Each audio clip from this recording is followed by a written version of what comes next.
Jayo Gopi Jana Vallabha Girivaradari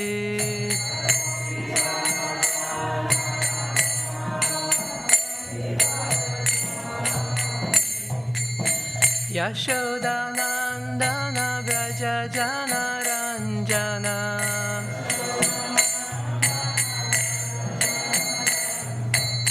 Yashodanandana Vraja Jana Ranjana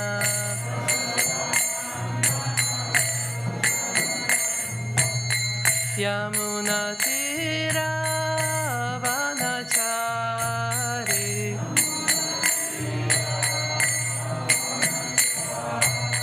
Yamuna Tira Vanachari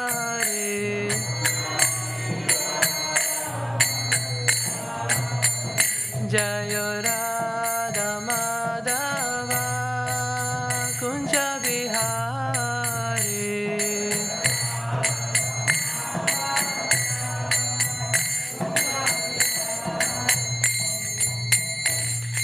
Shri Radha Gokulananda ki jai, Sitaram Lakshman Hanuman ki jai, Shri Gornitai ki jai, Srila Prabhupada ki jai, Gaura Bhaktivedanta ki jai. Thank you all for being here today, and please bless me so I can speak from the heart, and hopefully Krishna is speaking through my heart. So please give your blessings. Thank you. Om Namo Bhagavate Vasudevaya. Om Namo Bhagavate Vasudevaya. Om Namo Bhagavate Vasudevaya.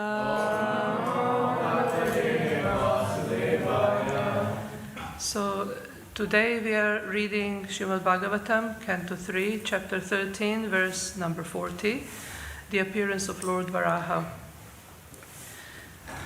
So please repeat.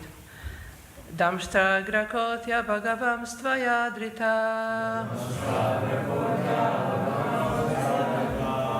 Virajate Budara Bhusa Budara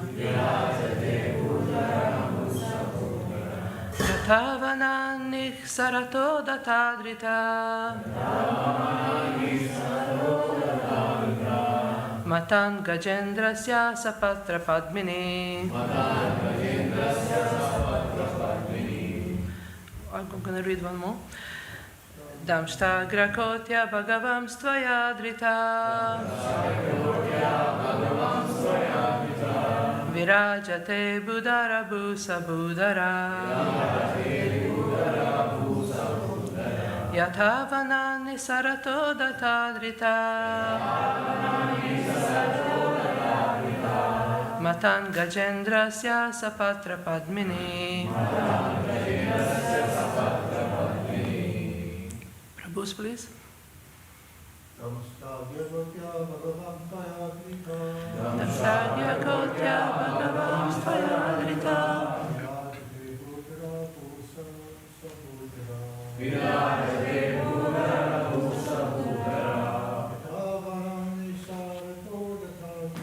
Yathavanani Sarato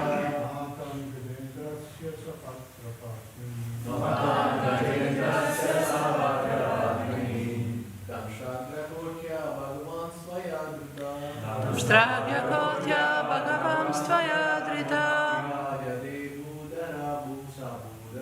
Virajate Budara Bhusa Budara Yathavanani Sharato Datadrita Matan Gajendrasya Sapatra Padmini. Damshtagra Kotya Bhagavam Stvayadrita Virajate Budara Bhusa Budara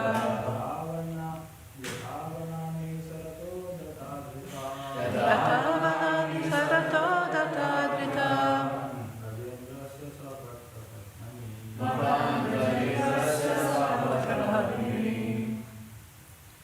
Vaishnavis?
Radha Gokulananda Sitaram Lakshmana Mangor Nitai Ki Jai.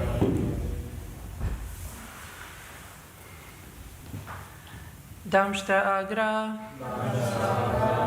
The tips of the tusks. Kotya. By the edges. Bhagavan. O Personality of Godhead. Tvaya. By you. Drita. Sustained. Virajate is so beautifully situated. Budara, O lifter of the earth. Bu, the earth. Sabudara, with mountains. Yatha, as much as. Vanat, from the water. Niksarataha, coming out. Data, by the tusk. Drita, captured. Matam Gajendrasya, infuriated elephant. Sapatra, with leaves. Padmini, the lotus flower. Translation in purple by His Divine Grace Srila Prabhupada. O lifter of the earth with its mountains, which you have lifted with your tusks, is situated as beautifully as a lotus flower with leaves sustained by an infuriated elephant just coming out of the water. Purport. The fortune of the earth planet is praised because of its being specifically sustained by the Lord. Its beauty is appreciated and compared to that of a lotus flower situated on the trunk of an elephant. As a lotus flower with leaves is very beautifully situated, so the world, with its many beautiful mountains, appeared on the tusks of the Lord Or. Om Jnanatimirandasya Gyananjana Shalakaya Chakshurmilitam Yena Tasmai Shri Gurave Namaha.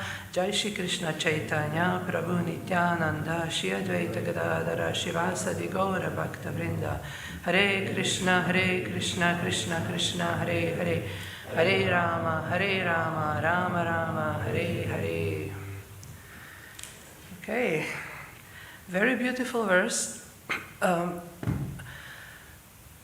I can't match anything what Prabhu was talking about yesterday because he's extremely knowledgeable and gives very good classes, so you have to put up with me for today. What I would like to start with is first thing is from this verse we can see a very beautiful description of the Lord when he is basically coming out of the water and holding Mother Earth on his tusks, and it's a beautiful description. It says like infuriated elephant with a lotus flower, and it's very hard to picture that because we need to think about one thing: dimensions. Think about planet Earth on the tusks of a Lord Bor, of Lord Varahadev, and we can't comprehend that in our minds. We can see the picture, but if you actually try to stop and think about the magnitude of the Lord's form and abilities, it kind of brings us to a totally different dimensions, the dimension of transcendence, the dimension where everything is possible. Why? Because Krishna can do everything, right? So,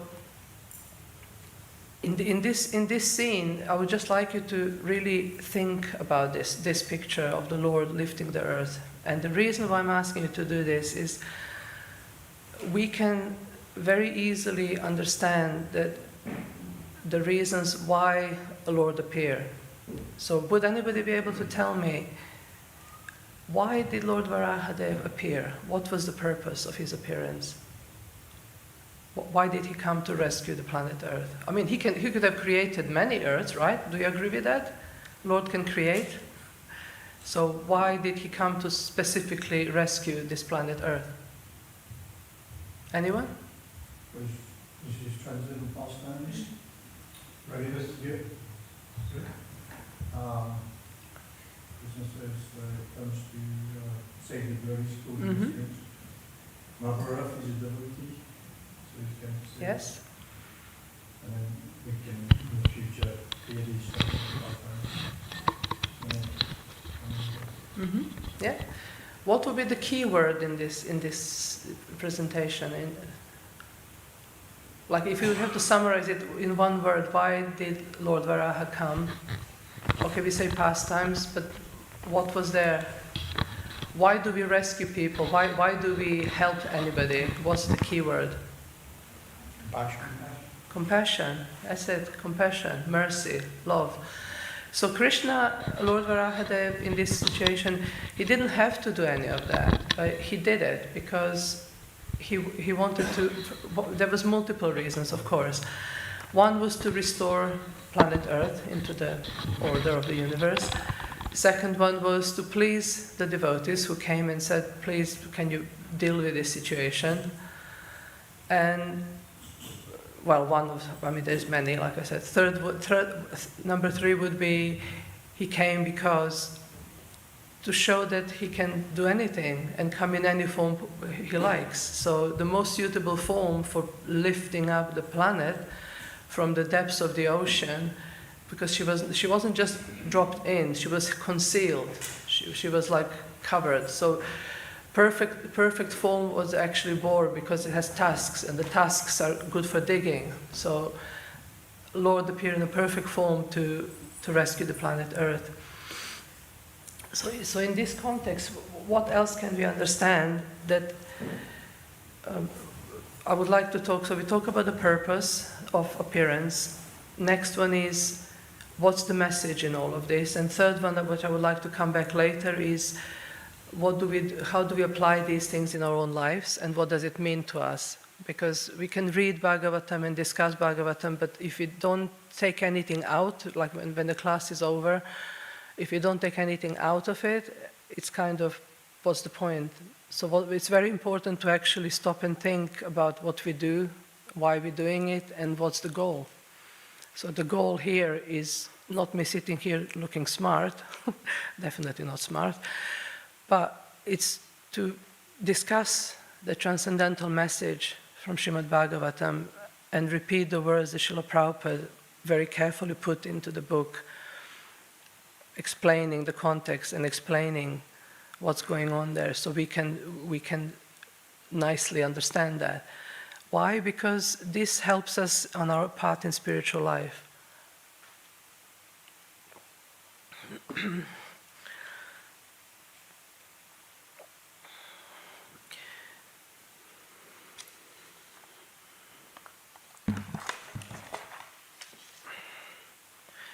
So in this context, we're going to carry on and ask further questions. When the Lord appeared and Lord Varahadev came to rescue the planet Earth, he, apart from taking her out, he also pleased the devotees. But most importantly, one thing we can notice here, that when there is a chaos in the universe, whether it's a big universe or it's a universe we live in, or this planet, or it's a universe of our mind, it's like a micro-universe, isn't it? Could we say our mind is like a micro-universe? And is there always order? We wish, right? So when there is a peril, when there is a perilous situation, whether it's within our minds, whether it's from other living entities, three miseries of material life. And could anybody say? What are the three miseries? Adi? And? What's Adhyatmika? Mm-hmm. Adidaivika? Mm-hmm. And Adibhautika? Right, so when those things hit us, I think we all having that experience, right? So the first thing to do is what? What happens when we have these issues? When there is a chaos? You observe. Observe, and then do.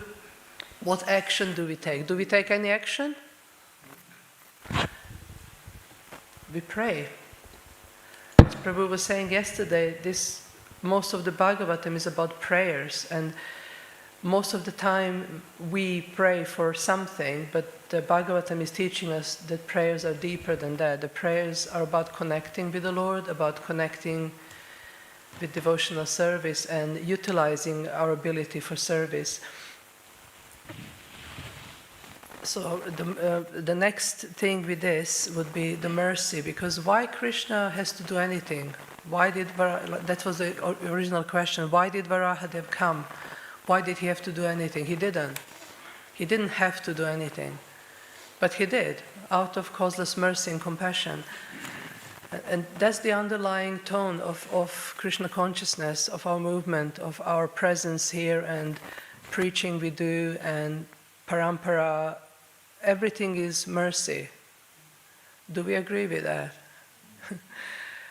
I experienced something like just a few weeks back, and somehow or other things got arranged for me to go to Mayapur, and it was all sudden, and it was basically mercy. And I had the good fortune to visit TOVP, Temple of Vedic Planetarium, and Prabhupada's quarters that they built there. They made it look like a hut, like a Prabhupada's hut.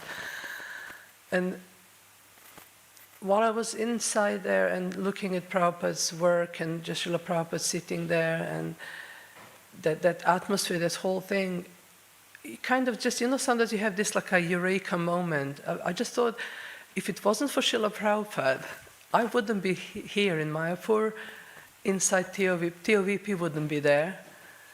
I wouldn't be standing in this room observing all this beautiful work done by Srila Prabhupada. And I don't know, I just got a little bit emotional, because it was very kind of, after all these years, it's almost kind of hit me that really, really, really, if Srila Prabhupada didn't come, and he didn't give all that mercy he gave, none of us would be here. We wouldn't be sitting here now in the temple room and doing seva. And so it's the mercy, it's like so powerful. And guess what? We can also be good instruments and exercise that mercy and give the mercy. Do you agree with that? Do we think we are tapping enough into that? Do we think we are doing enough? Do we do causeless mercy, or do we do mercy only when somebody gives mercy to us and then we give it back? Honest answer. Anybody? You have to start somewhere, that's true. But it's amazing, because mercy says, when Krishna gives mercy, we only have two hands. Well, how much can we take?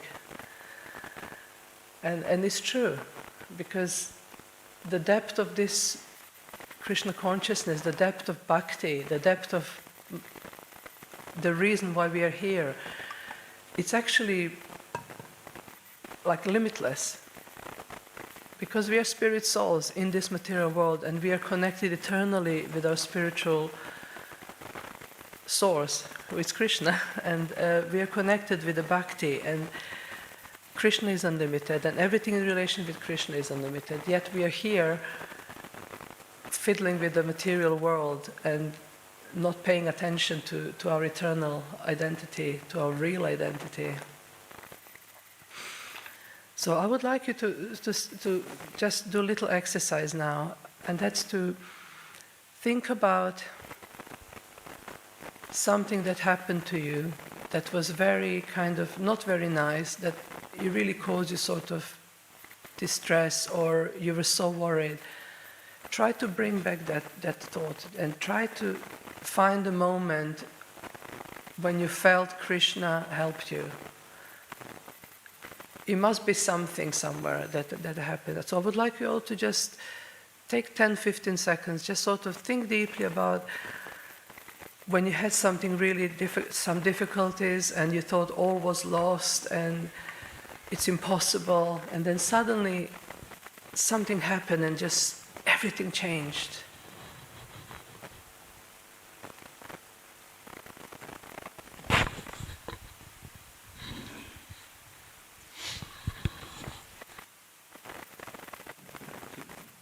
I do hope you had these moments, even if it's a little moment. And then think when you were hopeless and you think nothing will work, and then things work.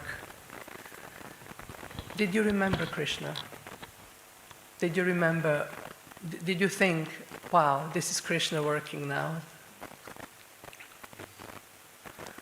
Did you think something happened that couldn't have happened normally in the material world, but there was something beyond this realm? Did anybody have that experience, that something changed and you couldn't really figure out how, but it went better? Yeah?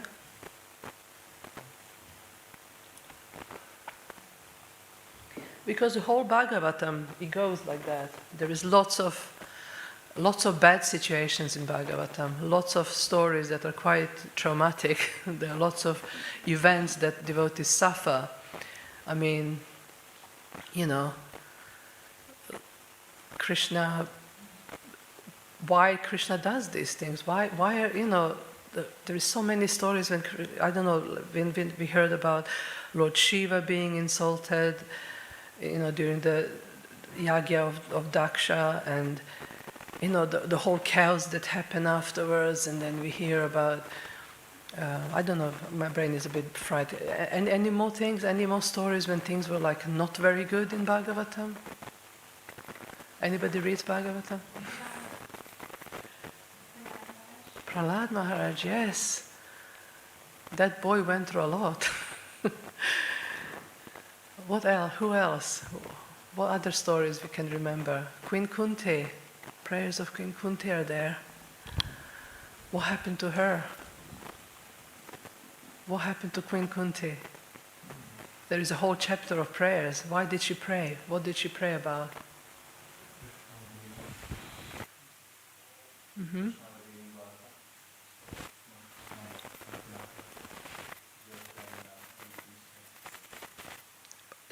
There was something else she was praying for. Please give me more calamity. Of course, we as devotees as well, we need to be careful for that as well. Maybe if you want to pray like her, be careful, because you might be a bit too much. She can do that. She's a surrendered soul. I was thinking, somebody said, "Oh, I'm gonna do prayers of Queen Kunti. Like I'm gonna pray like the same way." I was like, "You're gonna pray for calamities?" Yes. And I'm like, okay. I mean, I think calamities come anyway, but you need to be really ready for that.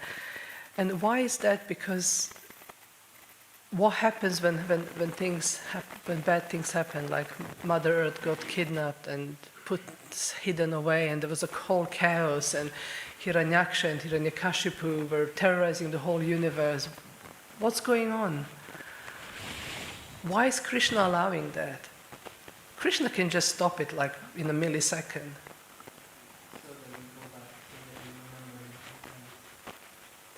Okay, but say it's a very very intense situation, very difficult to remember Krishna, but, yes, Prabhu.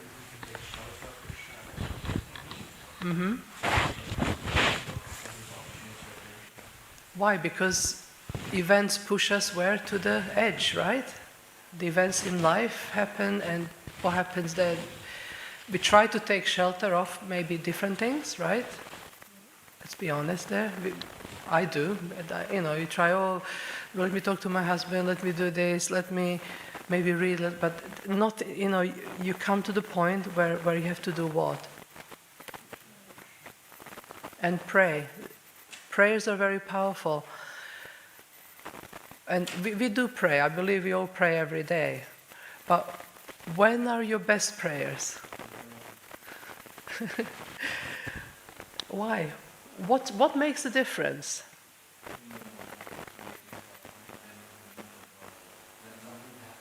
Mm-hmm. Helpless, okay.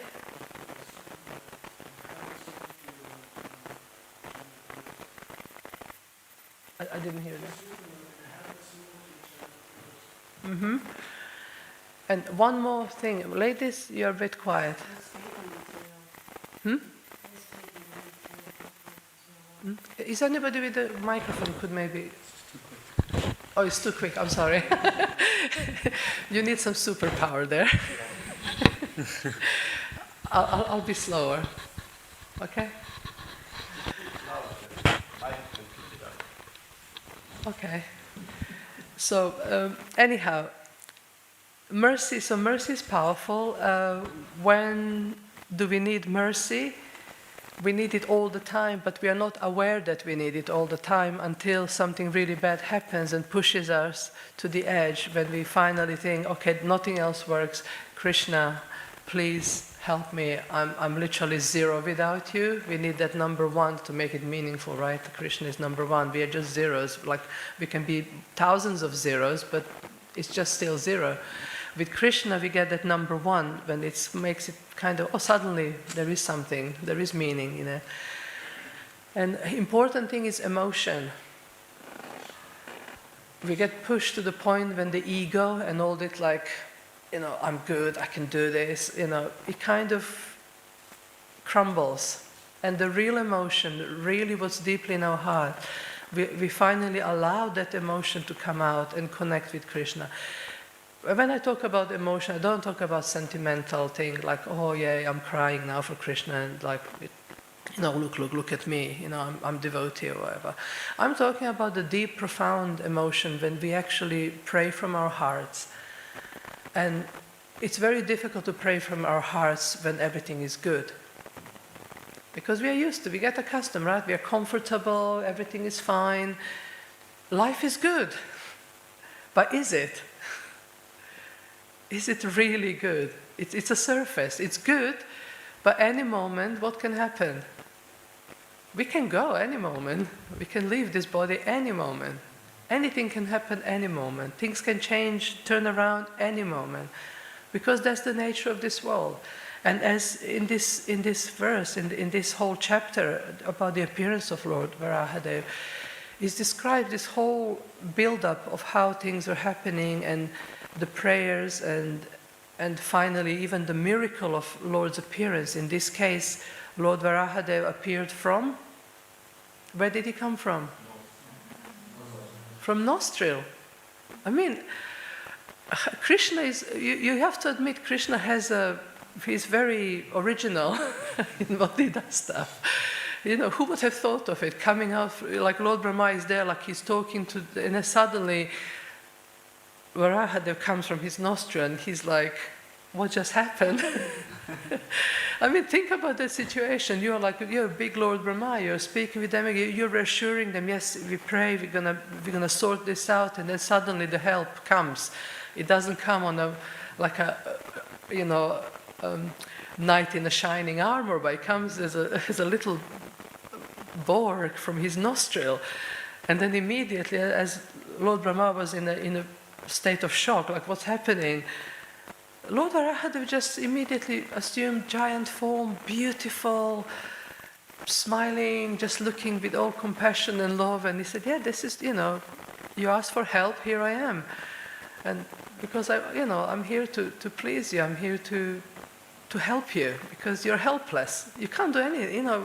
What was there to be done? They failed. They couldn't do anything. They couldn't change the situation. And how many times our Krishna consciousness, in the form of Mother Earth, drops into the ocean of material world and material thoughts and material conditioning and material habits. How many times that happens?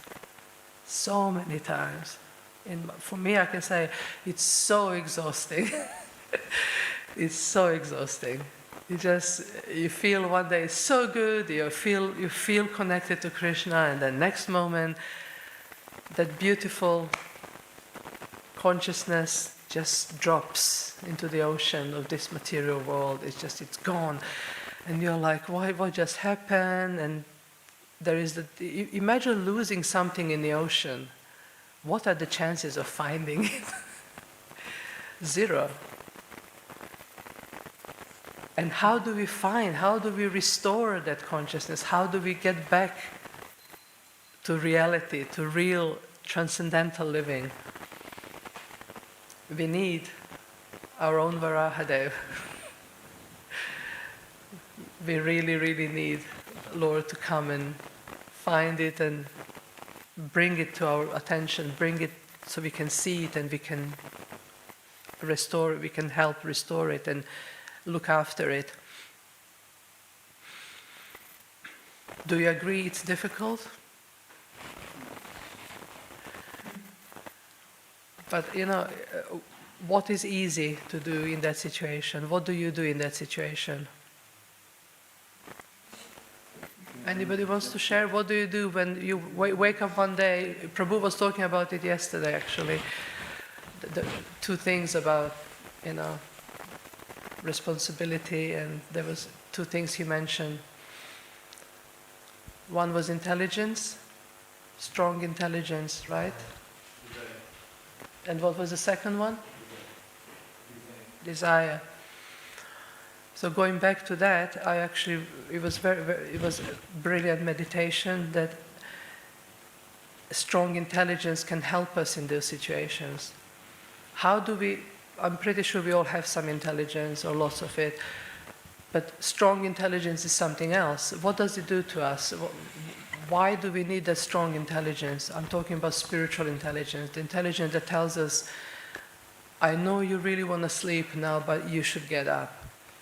I really feel like I'm not up for something, but you need to get out of your comfort zone. You need to get out and do it. How many times you want to do book distribution or do some service and you feel like, oh, I wish I don't have to do this today. I'm really not up for it. And then that's when you need to tap into that spiritual intelligence. They should tell you, just do it.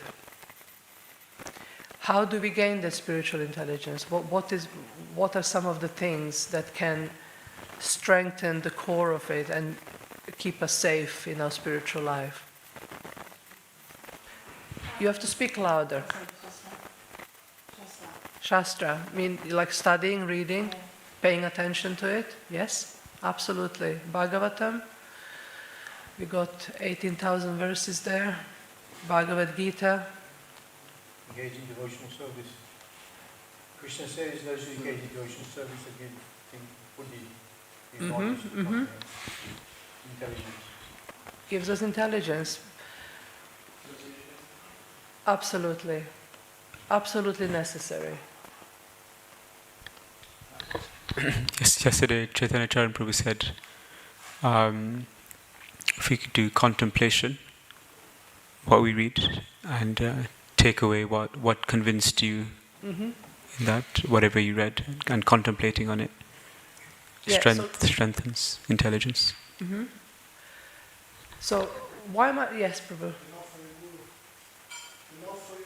Love for the Guru, yes, absolutely.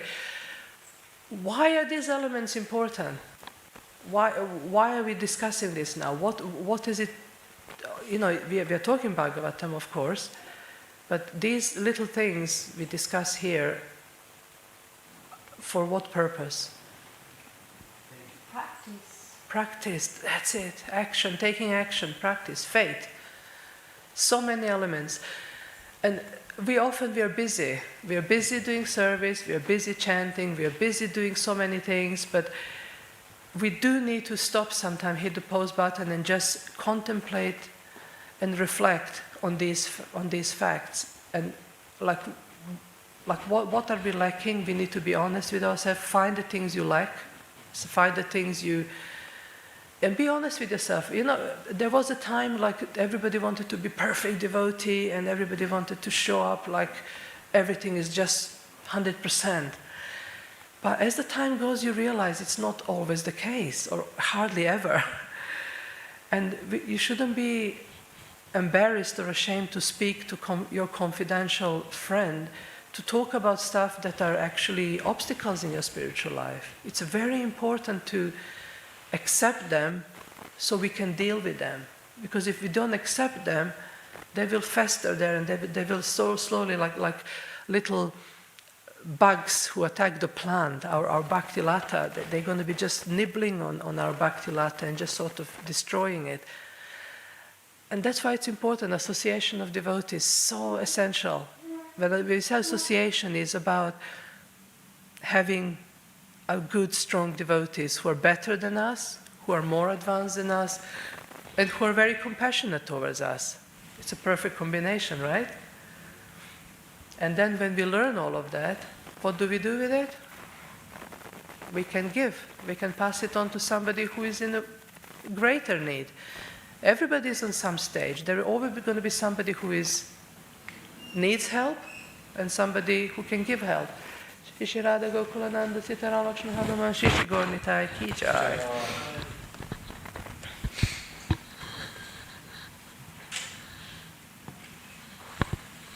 But they're so merciful. Look at them standing there smiling, looking so beautiful. Look at that outfit, look at the dress, look at the fresh flowers and beautiful deities, beautiful lords. Look so nice, and they don't have to be here, but they are, because of us, to give us mercy. Srila Prabhupada brought them to us. And we have everything, but we have to do the work. What Prabhu was saying yesterday about responsibility, it's a very funny thing, responsibility.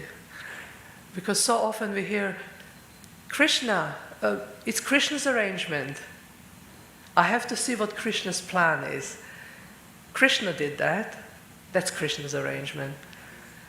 But very often, it could be a little bit misleading. Because very often, it's not that Krishna is running around arranging things for us. That's not his job. Our job is to arrange things for our life and spiritual life. It's our responsibility. Krishna's mercy is to approve or disapprove, or to give us a little boost, or redirect us. If we are going towards the edge of the cliff, he might pull us back, or he might put something in front of us, like a block, to stop us from getting worse. And we're like, oh, what's going on? But I really want to go that way. And it's like not working. It's Krishna's mercy. So in every situation, we can see Krishna, basically. That's the point.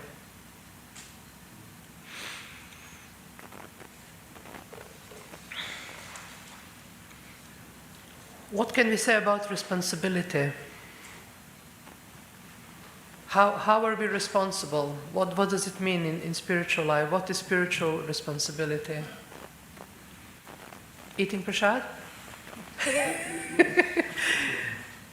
understanding what you are given and feeling of life to return. Yeah. Taking some anxiety for the movement. Yes. My spiritual master, His Holiness Jayapataka Swami, he said, if you want to make fast progress, take more responsibility. And it's kind of like, it sounds very simple, but when you think about it, very often devotees say, I'm not qualified. When they say take more responsibility, be a head pujari, be a head of the kitchen, be a leader of something, and first thing the devotee say, I'm not qualified. Is that a really good answer? Huh? Sounds like you got that. Yeah. So, But it may be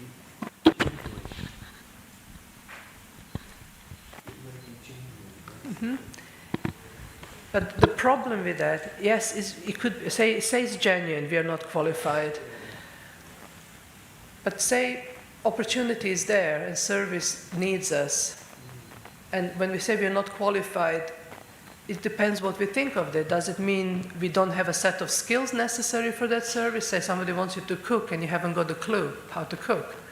Does it mean you're never going to cook? Or you're going to take action and think, for Krishna, I will learn how to cook.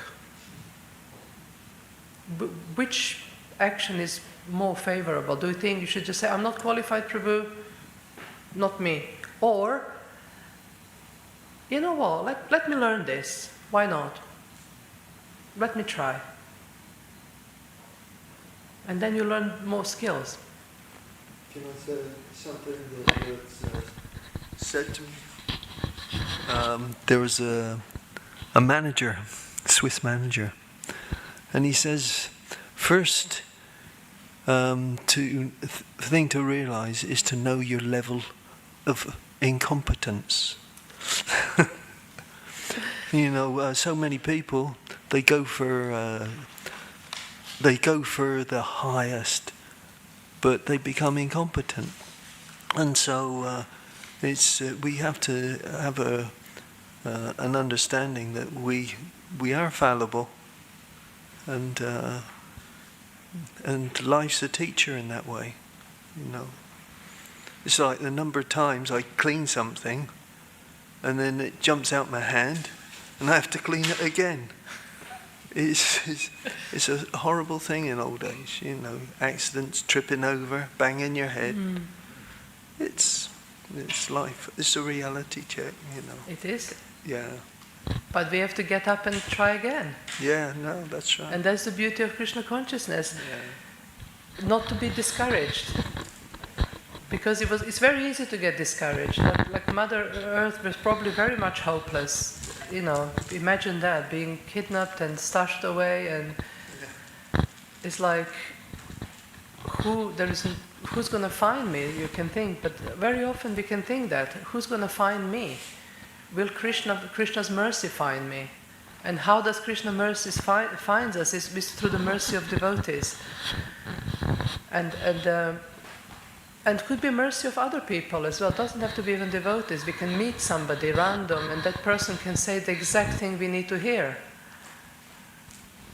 That happens as well, especially if you do book distribution, especially if you're on Sankirtan. Sometimes you meet people and they just say things to you and you're like, how did you know? How does that work? You know, so you can feel that Krishna is everywhere. We just need to open our hearts to the possibilities of hearing. And the good news is we have built-in receiver. You know, in many things we buy sometimes there is things missing, but we actually have a built-in receiver for Krishna. You know why? Because we are spirit souls. And I just want to read you one verse here. It's Chaitanya Chaitamrita Madhya, chapter 20, verse 108 and 109. How fitting, 108. And it's a very famous verse. You probably all know the first line, which is Jivera Svarupahaya Krishnera Nityadas Krishnera Tatasta Shakti Veda Veda Prakash Suryam Shakirana Yaiche Agni Jvala Chaya Swabhavika Krishnera Tina Prakara Shakti Haya. Beautiful. It is the living entity's constitutional position to be an eternal servant of Krishna, because he is the marginal energy of Krishna and a manifestation simultaneously one with and different from the Lord, like a molecular particle of sunshine or fire. And then he says Krishna has 3 varieties of energy. Why is this verse so beautiful? Is because it shows us that we have direct link with Krishna.